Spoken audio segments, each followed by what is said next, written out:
This is usually what happens at the 341 meetings. You're number 1, 2, 3, 4, 5 on the calendar. Sometimes you have to wait around and listen to other people's cases.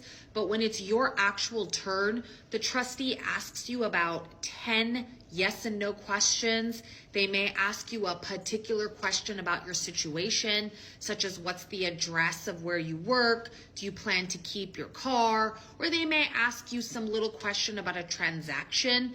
But in the grand scheme of things, it takes less than 10 minutes for your portion. In California, all of them are on Zoom. So a lot of times my clients get on Zoom, they wait longer than their actual hearing. And once their hearing is completed, they get to leave the meeting. So nothing is in person anymore. You'll see me on Zoom. You'll see obviously yourself on Zoom. And then you'll see the trustee on Zoom. And you'll see a ton of other boxes of people. You're going to see the other bankruptcy attorneys and the other debtors who filed around the same time you did. And this was the hearing date that was scheduled. What I always tell people though is, the trustees are extremely particular about distractions in the background. They don't want to hear dogs barking. They don't want you to have a bad Wi-Fi connection. They don't want you driving. They don't want your kids running around. And they certainly don't want other people in the frame who is not the debtor.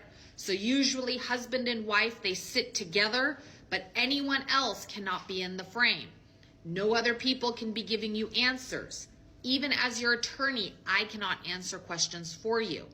But many debtors of mine are surprised at how easy the 341 meeting is.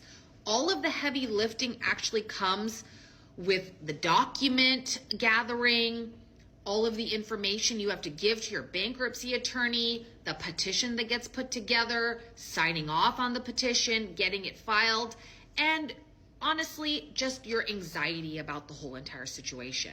But once you get to the 341, it's pretty easy.